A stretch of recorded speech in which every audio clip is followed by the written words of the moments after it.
Estamos na sequência de nossa série, falando sobre o Espírito Santo, à luz do contexto bíblico e histórico, e hoje o Espírito Santo nas cartas universais ou cartas pastorais. E vamos estar aprendendo o que a palavra do Senhor nos tem a apresentar sobre esse assunto, e sempre com a pergunta, né? Será que isso vai trazer alguma interferência? Porque é geralmente assim que é apresentado na palavra de Deus: Espírito do Senhor, Espírito de Deus, Espírito de Cristo, Espírito ou Espírito Santo. Quero convidar você, neste momento, a curvar nossas frontes e falarmos com o Senhor. Eterno Deus, amorável Pai, graças rendemos por tantas e tantas bênçãos operadas em nossa vida e a oportunidade nesse dia aprender um pouco mais a Tua palavra, porque ela tem nos apresentar sobre esse tema de tão grande importância, o Espírito Santo, nas cartas universais ou cartas pastorais. Guia nossa vida cada dia nas escolhas, nas decisões, que sejamos iluminados e que sejamos dispostos também a viver uma vida de acordo com a Tua vontade e com os princípios da Tua palavra. Rogamos as Tuas bênçãos e agradecemos por todas elas em nome de Jesus. Amém. Então hoje vamos estar verificando algumas cartas, a carta a Tiago, a primeira e segunda carta escrita pelo apóstolo Pedro, as três cartas escritas pelo apóstolo João, também a carta de Judas, né? Não Judas Iscariotes, claro, o que essas cartas têm a nos apresentar sobre esse assunto, esse tema, né? O Espírito Santo tem ciúmes. Tiago 4, verso 5, a carta de Tiago, diz assim o texto: ou cuidais vós que em vão, diz a Escritura, o Espírito que em nós habita tem ciúmes? Não está expressando, né, essa importância do pertencimento, de pertencermos a Deus, né, em nossas escolhas, em nossas decisões, em nossa vida. Assim como eu acredito que qualquer pessoa, né, que tenha sua namorada, o seu esposo, a sua esposa, não vai querer estar compartilhando com outras pessoas, né? E aqui também Deus, o nosso eterno, soberano, criador, que diz que não sabeis ou cuidais, que a Escritura diz que o Espírito que em nós habita tem ciúmes. Jesus prometeu que Ele e o Pai, nós viremos para Ele e faremos nele morada. Então, nosso corpo é templo do Espírito Santo de Deus, que é habitar em mim e em você.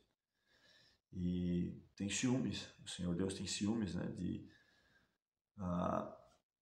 de mim e de você. Ele quer que nós lhe pertencemos, né, por completo, em pensamentos, palavras, em ações, que nós venhamos devotar para Ele todo o carinho, o respeito e o amor que o Senhor tem nos concedido. A palavra de Deus diz que Deus amou o mundo, que deu o seu Filho unigênito. De tal maneira, o apóstolo não consegue achar palavras, né, mais profundas para descrever que Ele deu o seu Filho unigênito para que todo aquele que nele cresce não perecesse, mas tivesse a vida eterna. Se nós nos avaliarmos ao preço que o Senhor nos avaliou, nós nos amaríamos mais e amaríamos mais também ao Senhor e o nosso semelhante. Falando agora sobre a santificação do Espírito, entrando para a primeira carta do apóstolo Pedro, capítulo 1, versículo 2, diz o seguinte: eleitos segundo a presciência de Deus Pai, em santificação do Espírito, para a obediência e aspersão do sangue de Jesus Cristo. Graça e paz vos sejam multiplicadas. Então, o apóstolo, ele diz que fomos eleitos. Tá? Então, há uma predestinação, não para a perdição. Tá? Como alguns dizem, alguns foram predestinados para salvação e outros para a perdição. Então, predestinados. Previamente, Deus tomou providências, segundo a sua presciência, não que Ele direciona, escolhe, no sentido de que esse vai, esse fica, não, mas ele dá condições para que todas as pessoas percorram esse caminho da justificação, onde somos justificados através do batismo, a santificação agora, a cada dia, como o apóstolo escreveu, que sem ela ninguém verá o Senhor, e por fim, a glorificação, quando Cristo voltar e ressuscitar aqueles que morreram nele, e ou transformar aqueles que estiverem vivos para uma vida eterna. Então ele menciona que fomos eleitos segundo a presciência de Deus. Ele menciona quem é Deus, Pai. Em santificação do Espírito de agora, Deus e Cristo vivendo em mim e em você em Espírito, do Espírito Santo, para a obediência e para a aspersão, onde Apocalipse até menciona, como está trabalhando também essa série, né? Já mostramos nosso primeiro momento aqui, voltando a trabalhar, já trabalhamos ela, mas agora aprofundando um pouco mais, verso a verso, mensagem a mensagem ali, onde diz que fomos lavados pelo sangue de Cristo, e ele menciona a graça e a paz sejam multiplicadas. Aqui ele escrevendo essa mensagem para a igreja do qual ele pastoreava. E nós queremos também parafrasear que a graça e a paz alcance a você que está ouvindo, a você que vai estar assistindo essa mensagem através do YouTube. O Espírito de Cristo, e o apóstolo Pedro ele escreve na sua primeira carta, capítulo 1, versículos 11 a 12, indagando que tempo ou que ocasião de tempo o Espírito de Cristo que estava neles, falando do contexto do Antigo Testamento, os profetas, indicava anteriormente, testificando os sofrimentos que a Cristo havia de vir, isso para o futuro, que deveria acontecer a Cristo, e não só do sofrimento, mas a glória que se lhes havia de seguir, o sofrimento, mas posteriormente a glória que deveria seguir, aos quais foi revelado que não para si mesmos, não era para eles mesmos, mas muito mais para aqueles que deveriam ouvir essa mensagem, quem sabe para mim e para você também, para nós, eles ministravam estas coisas que agora vos foram anunciadas por aqueles que, pelo Espírito Santo, então percebe, o Espírito de Cristo, agora Espírito Santo, enviado do céu, vos pregaram o Evangelho, para as quais coisas os anjos desejam bem atentar ou inquirir ou entender. Os próprios anjos entenderam esse mistério, desse amor tão grandioso que levou Deus e Cristo a se doarem, a se entregarem. Deus estava em Cristo reconciliando consigo o mundo. O próprio Cristo fala que o Espírito do Senhor está sobre mim, pois ele me enviou a evangelizar, a pregar boas novas. Essa é uma mensagem de Isaías falando, e o apóstolo está justamente aplicando essa mensagem que eles ministravam para eles e também para nós. E assim também as mensagens escritas do Novo Testamento, dos quais os evangelhos, o livro do Atos, as cartas, o Apocalipse, também é para cada pessoa, em cada período, em cada geração. Vivificados pelo Espírito, ainda na primeira carta de Pedro, capítulo 1, versículo 22, está dizendo que purificando as vossas almas pelo Espírito na obediência à verdade. Então, você quer ser purificado, a sua alma, a sua vida, seus pensamentos, deve ser em obediência à verdade, não a meias verdades ou parte delas, aos mandamentos de Deus, aos 10 mandamentos. Né? Quando o jovem ele vai até Jesus, o jovem rico, o que devo fazer para herdar a vida? Jesus diz, guarda os mandamentos. Os mandamentos que é resumido em 2, aquilo é nosso compromisso para com Deus e com o nosso semelhante, escrito em tábuas de pedra pelo dedo de Deus. A primeira delas tem a ver com a nossa obrigação para com Deus. Os 4 primeiros mandamentos, escrito em Êxodo 20, Deuteronômio 5, repete essa mensagem. E a segunda parte, o nosso compromisso para com o semelhante. Jesus diz, amarás a Deus de toda a tua força, todo o teu entendimento, todo o teu coração. Este é o primeiro e grande mandamento. O segundo, não menos importante, semelhante a esse, ama o teu próximo como a ti mesmo. Então, destes 2 mandamentos dependem toda a lei e os profetas. Ou seja, do meu amor para com Deus e o meu amor para com o meu semelhante. Independente se esse semelhante é próximo ou não, né? Cristo mostra isso na parábola do bom samaritano. Quem é o meu próximo? Independente se é alguém conhecido, familiar, do seu círculo de trabalho, de vizinhança, é qualquer pessoa pela qual você pode ministrar, seja uma palavra, seja no contexto de uma necessidade, seja física, emocional, espiritual. Esse é o meu semelhante. pelo qual Cristo pagou o preço, pelo qual Cristo morreu, e eu posso e devo ministrá-lo em nome de Jesus. Ainda na primeira carta do apóstolo Pedro, capítulo 3, versículo 18, está escrito: porque também Cristo padeceu uma vez pelos pecados, o justo pelos injustos. Então Cristo pagou o preço, nos dá o exemplo disso, para levar-nos a Deus, mortificado, na verdade, na carne, mas vivificado pelo Espírito. Então Cristo, ele deu-nos o exemplo em todos os aspectos. O apóstolo Paulo, escrevendo, ele diz que ele em todas as coisas foi tentado, mas com uma diferença: sem pecado. No Evangelho de João também está escrito que Cristo ele nos mostrou o caminho a seguir. Ele até fala: se eu não tivesse vindo, não tivesse mostrado, teriam desculpa, mas o vosso pecado permanece, porque Cristo viveu uma vida simples. Ele fala que as aves do céu têm seus ninhos, as raposas seus covis, mas o Filho do Homem não tem onde reclinar a sua cabeça. Mas ele viveu em simplicidade, no meio das adversidades, as perseguições, os problemas, tanto da sua própria nação. Veio para que era seus, os seus não receberam. Quem sabe no nascimento de Jesus, o máximo umas 15 a 20 pessoas o reconheceram como o Messias. No nascimento, e depois posteriormente os 12, 70, e quando ele volta para o Pai, para o Eterno, ele diz que cerca de umas 500 pessoas, o apóstolo Paulo faz menção disso na sua primeira carta aos Coríntios, capítulo 15, onde ele fala sobre a ressurreição, a certeza de nossa salvação e daquilo que Cristo fez e pagou por nós.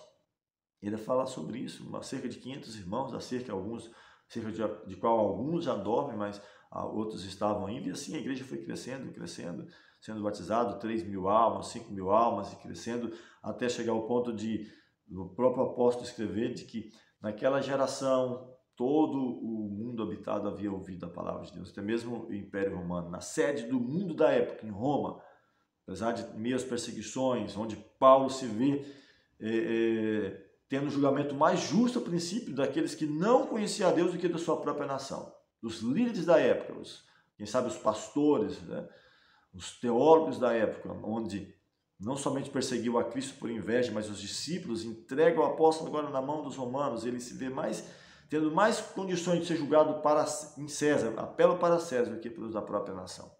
E a história tem se repetido, infelizmente, dentro do contexto das igrejas no geral. E eu até tenho dito que o problema maior não é a falta de igreja, temos aos montes os ismos, cristianismo, judaísmo, islamismo, budismo, não é essa mais do Cristo, daquilo que permeou a vida dos primeiros discípulos, o amor a Cristo, por isso foram chamados cristãos, quem sabe a princípio como deboche de Cristo, do Cristo vivo, Cristo que transforma vidas. E eles foram entregues pela sua própria nação, não tem sido diferente, a ideia do protestantismo, você poder falar do sacerdócio, que o próprio Cristo disse, né, que você pode ir a Deus mediante aquilo que Cristo fez, isso tem sido interrompido muitas vezes. Se você falar qualquer mensagem que não esteja de acordo com aquilo que alguns estabelecem como verdade, então você vai ser de igual forma. Quem sabe não tanto como naquela época de ser perseguido, de ser mortos, né, mortos como foram Cristo, os discípulos, mas de você não ter voz, de você não poder falar, de você não poder testemunhar, né, você acaba recebendo isso. E o apóstolo escreve, né, que todos aqueles que querem viver piedosamente em Cristo padecerão perseguições. E Paulo menciona, dos seus, ele recebeu isso. Então aqui fala que Cristo padeceu justo pelos injustos para levar-nos a Deus, mortificado na verdade na carne, mas vivificado pelo Espírito Santo de Deus. Ainda na carta de Pedro, segunda carta, capítulo 1, versículo 21, diz assim: porque a profecia, ela nunca foi produzida por vontade do homem, ou de homem algum, apesar de ter aproximadamente 40 escritores da Bíblia, nos contextos do Antigo e Novo Testamento, livros históricos, poéticos, proféticos, evangelho, cartas, mas os homens santos de Deus falaram inspirados pelo Espírito Santo. Ele fala ainda: e vós tendes a unção do Santo, e sabeis tudo, E a unção que vós recebestes dele fica em vós, e não tendes necessidade de que alguém vos ensine, mas como a sua unção vos ensina todas as coisas, e é verdadeira e não é mentira, como ela vos ensinou, assim nele permanecereis. Então aqui o apóstolo, ele afirma, fechando a carta, a segunda carta, o apóstolo Pedro, de que nenhuma profecia ela foi feita por vontade de homem, por mais eloquente, por mais poderoso nas Escrituras, quem sabe Moisés, um Moisés do Antigo Testamento, um Paulo no Novo Testamento, escreveu aí 2/3 das cartas, 14 das 21 cartas, mais da metade do Novo Testamento foi escrito por Paulo, aquele que era perseguidor, sincero, e diferente como alguns dizem, né, que Paulo era um criminoso, um bandido, não vemos assim. Paulo ele era um homem sincero, fiel, criado aos pés de Gamaliel, quem sabe um dos maiores teólogos da época, defendendo a verdade, aquilo que cria, mas estava equivocado. E podemos nos equivocar, é claro, somos falíveis.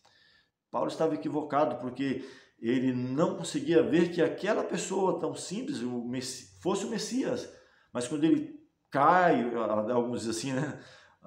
Aplica, não fala que é do cavalo, mas literalmente que cai ali, quando estava ainda perseguido, recebendo autorização, tinha autorização para isso, não era algo de qualquer maneira, desorganizado, bagunçado, ele tinha isso, ele entende que estava cometendo um equívoco e ele passa a ser agora de perseguidor a perseguido, as coisas se invertem. E aquele que era o maior inimigo da verdade torna-se o maior defensor da causa da verdade.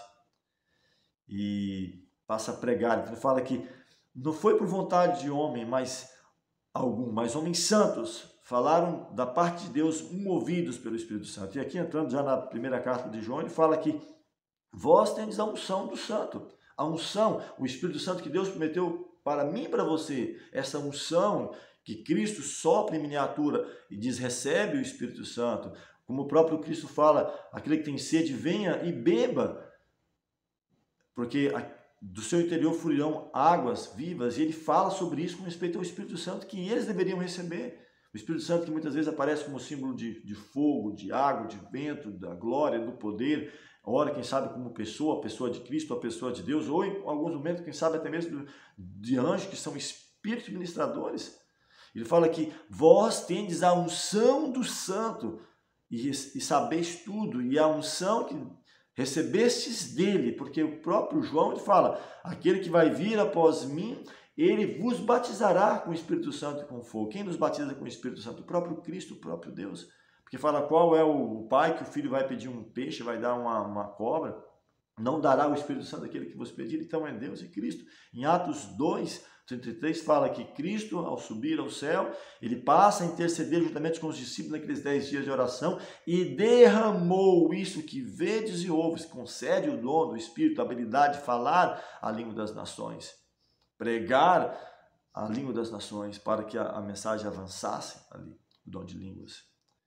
Então é muito importante entender essa dinâmica de como Deus e Cristo quer atuar, está em Espírito atuando na minha e na sua vida a cada dia. Ainda na primeira carta de João, capítulo 3, versículo 24, diz assim, e aquele que guarda os meus mandamentos, nele está e ele nele. Olha, interessante isso aqui. E aquele que guarda os meus mandamentos, nele está. Deus e Cristo vai estar e ele nele. E nisso conhecemos que ele está em nós, que Cristo está em nós, ele prometeu, eis que estarei convosco todos os dias até a consumação do século. Você quer confirmar isso? Leia 1 João, capítulo 3, versículo 24. Aquele que guarda os meus mandamentos, então não é, como eu tenho visto alguns, né, que eu preciso pertencer a uma placa denominacional. O próprio Cristo mencionou isso. Onde tiver 2 ou mais reunidos em meu nome, ali estarei. Isaías 56:58 fala sobre isso. A minha casa será chamada a casa de oração para todos os povos, independente disso, porque é em Cristo. Não é como os judeus pensavam que deveria ser da comunidade de Israel ou de qualquer comunidade, A ou B, não. A mensagem é bem clara. Aquele que guarda os meus mandamentos, isso é importante. Eu acho que qualquer igreja que queira ser levada um pouco a sério, ela precisa estar embasada nos 10 mandamentos. Escrito pelo dedo de Deus. Ele fala, aquele que guarda os seus mandamentos, nele está e ele nele. Então, se eu guardo os mandamentos, eu vou estar nele e ele em mim. De que maneira? E E nisso conhecemos que Ele está em nós, pelo Espírito que nos tem dado. Então, Cristo, Ele mencionou, eu e o Pai viremos e faremos nele morada através do seu Santo Espírito, está em nós. Deus e Cristo está em mim e em você. E Ele diz ainda, 1 João capítulo 4, versículo 1, amados, não criais a todo o Espírito, mas provai se os Espíritos são de Deus, porque já muitos falsos profetas se têm levantado no mundo. Eu tenho até falado nas minhas reflexões que, infelizmente, a arma mais poderosa que o inimigo tem usado é a Bíblia Sagrada, torcida, assim como ele fez lá com Cristo. Se tu és o Filho de Deus, faz que essas pedras se transformem em pães, citando a Bíblia. Depois ele cita também lá o Salmo, atira aqui abaixo porque está escrito, os teus anjos darão ordem a teu respeito, e Cristo também responde, mas também está escrito, não tentarás o Senhor teu Deus. Então não basta simplesmente eu citar a Bíblia, ela tem que estar dentro do seu contexto, dentro do mesmo tema, dentro do mesmo assunto. Texto fora do pretexto causa-se pretexto, e o apóstolo escreve, o apóstolo Pedro falando que com a sabedoria que foi dada ao apóstolo Paulo, escreveu pontos difíceis de entender, que os indoutos, aqueles que não têm conhecimento, e os inconstantes, aqueles que querem moldar a palavra da sua maneira, torcem as escrituras para a própria perdição. Eu vou trazer um texto aqui, que ele é um exemplo disso. O penúltimo texto que eu vou usar nessa reflexão de hoje.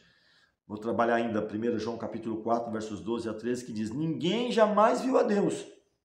Se nós amamos uns aos outros, Deus está em nós, e em nós é perfeito o seu amor. Nisso conhecemos que estamos nele e ele em nós, pois que nos deu do seu Espírito. Olha que impressionante. Ninguém jamais viu a Deus. Se nós amamos uns aos outros, as pessoas amamos uns aos outros, Deus está em nós, e em nós é perfeito o seu amor. Nisto conhecemos que estamos nele, em Deus, e ele em nós, pois que nos deu do seu Espírito, algo que é prerrogativa dele. 1 João 4, 12 a 13. Ele nos deu do seu Espírito.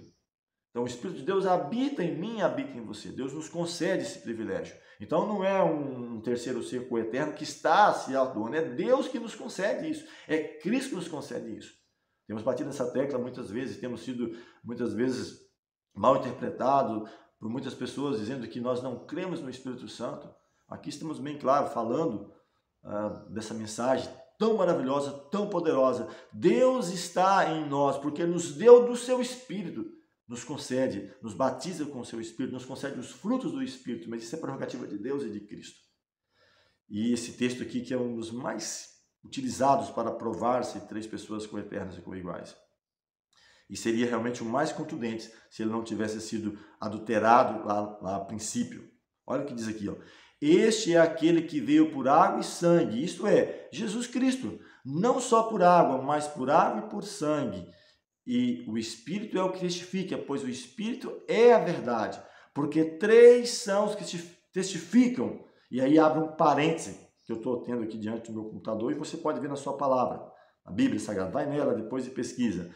Testificam no céu o Pai, a Palavra e o Espírito Santo. E esses três são um. E esses três são os que testificam na terra. Fecha parênteses. O Espírito, a água e o sangue. E esses três concordam um. Então essa parte que eu li aqui, ó, no céu, o Pai, a Palavra e o Espírito Santo, e esses três são um. Essa parte, ela não consta nos originais. Foi acrescida por alguém que tinha intenção de fazer isso. O texto, na real, ele deveria falar o seguinte, eu vou ler para você de novo agora. Este é aquele que veio por água e sangue, isto é, Jesus, Cristo. Não só por água, mas por água e por sangue. E o Espírito é o que testifica, porque o Espírito é a verdade. Porque três são os que testificam, o Espírito e a água e o sangue. E esses três concordam um. Aí está perfeito, essa é a mensagem que o apóstolo queria passar. Agora, abre-se um parênteses, são três que testificam. No céu ainda ele fala, o Pai, a Palavra e o Espírito Santo. Esses três são um. Estão provando então aqui uma trindade, três pessoas coeternas e coiguais. Mas não é esse o que está escrito no texto original. E os teólogos, as Bíblias mesmo, ela coloca um parênteses e lá está bem claro. Mensagens em parênteses não constam nos principais originais. Alguém intencionalmente fez isso, intentava fazer o que foi no segundo, terceiro século, para adequar-se justamente ao batismo, aos batismos em nome da Trindade, sendo que no primeiro século isso não acontecia. Todas as passagens bíblicas, os batismos na Bíblia é em nome de Jesus, em nome de Cristo Jesus. Você não vai encontrar nenhum local, apesar de Mateus 28 falar sobre isso, aquilo era uma profissão de fé, onde você era perguntado, você crê em Deus, o Pai? Meu certificado de batismo 93 fala isso. Creio. Crê em Jesus Cristo, seu Filho? Sim. Crê no Espírito Santo? Sim. Então você é batizado ou em nome de Jesus. É a crença fundamental de que você cria em Deus, você cria em Jesus, cria na promessa de que Deus enviaria o seu Espírito para guiar você a cada dia. Então, de novo, vou ler o texto. Diz assim: este é aquele que veio por água e sangue, isto é, Jesus Cristo, não só por água, mas por água e por sangue. E o Espírito é o que testifica, porque o Espírito é a verdade, porque três são os que testificam: o Espírito e a água e o sangue, esses três concordam. Agora, quando você coloca esse texto aqui, porque três são os que testificam no céu: o Pai, a Palavra e o Espírito Santo, esses três são um.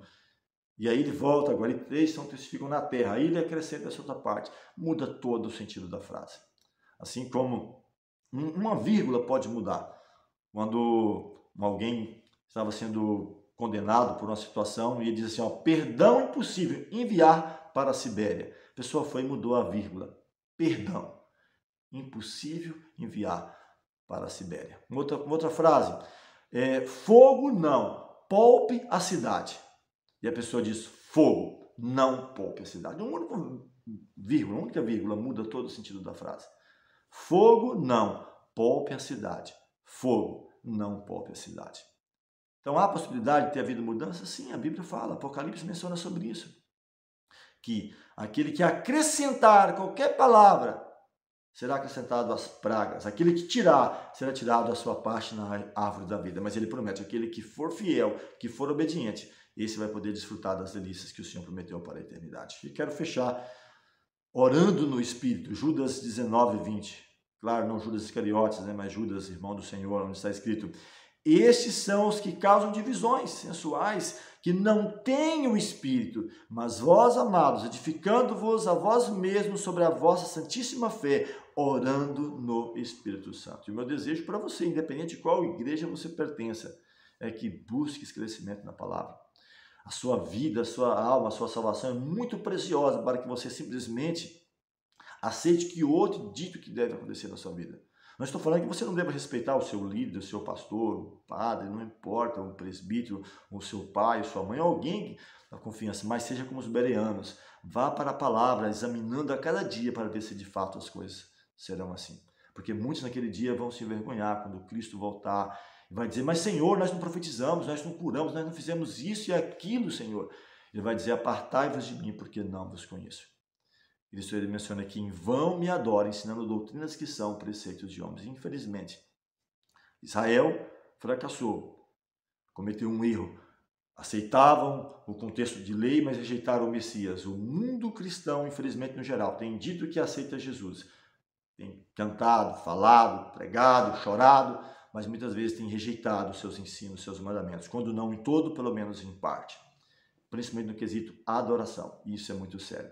Que a graça de Deus alcance a você, que o Espírito Santo de Deus atue em sua vida a cada dia e que em Cristo Jesus sejamos muito mais que vencedores. Vamos falar com o Senhor. Eterno Deus, te agradecemos pelo cuidado, pela proteção, pelas vitórias até aqui alcançadas e rogamos que atues poderosamente na vida de cada pessoa que estará ouvindo essa mensagem através da 97, que vai estar assistindo através do canal no YouTube, que venhamos ser esclarecidos a cada dia, Senhor, e buscar a iluminação da sua palavra. O Senhor nos diz que temos o privilégio de chegarmos ao trono da graça em tempo oportuno. Cristo está ainda a interceder no santuário celestial, nos concedeu o Espírito Santo a estar atuando na minha e na vida de cada um, nos concedendo os frutos, os dons, a oportunidade de estudar a palavra e preparar-nos, aguardando e abreviando para a volta de Jesus. Rogamos essas bênçãos e agradecemos em nome de Cristo Jesus. Amém.